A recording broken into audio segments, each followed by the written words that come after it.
23-20, ASU knocks off UCLA and is in a tie for first at the top of the Pac-12 South standings. Chris Karpman, SunDevilSource.com. I'm Jared Cohen, Sports 360 AZ.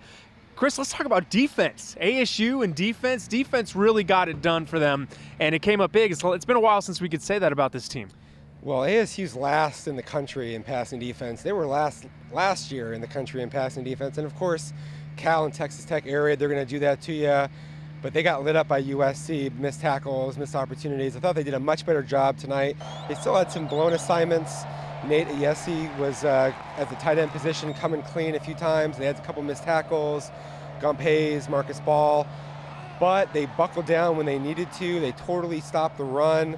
-1 rushing yard for UCLA. And overall, you would have to call this above average to good defensive performance by ASU.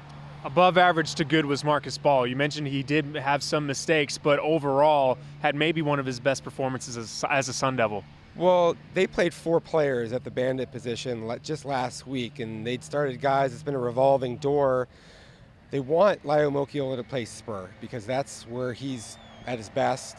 He had a couple of important deflections, one that led to the interception tonight. Marcus Ball did much better. He says he likes playing at that back safety position. He's physical, but he has the ability to play some of the coverages that they want. He had a really good game. He was probably the defensive MVP, you would say. And so that's probably where you're going to see him the rest of the way.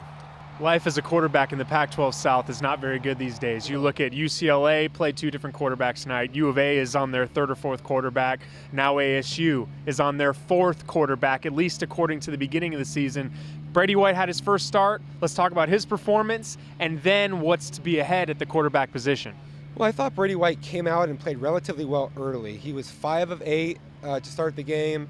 There was a drop on a downfield pass by Tim White, another drop by Tim White. Really, his receivers weren't helping him completely in the first half, but then they went through a really rough spell. He was 3 of 13 through a stretch that was most of the second quarter. There was 11 punts between the two teams. In the first half, nobody could really get any kind of momentum going with their drives, but then they came out after the break, only 3 points at intermission. He did much better again for a stretch. I think he completed 5 of his first 7. They had more passing yards in the third quarter alone than they had in the entire first half. He got into a little bit better rhythm. I think Chip Lindsey figured out kind of how they needed to scheme. It was tough because the run game in the first half wasn't really there, but then they got that going in the second half. They did just enough. I mean, it's his first start. It's going to be tough. UCLA has a really good defense, Jared. But man, I think he was even-keeled, and he had a pretty gritty performance there until he got hurt. And then he got hurt. And Dillon Sterling Cole comes in. They decided to burn his red shirt for 2 plays, really. I guess essentially he played 5. 1 throw, 1 for an interception. But even if Manny comes back or Brady comes back, the start of the Dillon Sterling Cole era has to begin now because he has been out and seen some game action. Yeah, I don't know why they necessarily played him because they're already in field goal position. I would have just brought out Kalen Ballage, run the Sparky formation a couple times, and kick a field goal, and it was really inexplicable that they had him throw a pass in that situation. It was a low percentage play, something that he has to read. He hasn't done anything like that in a game before. He throws interception. That was really costly. Todd Graham was talking to him after the game like, man, what are you doing?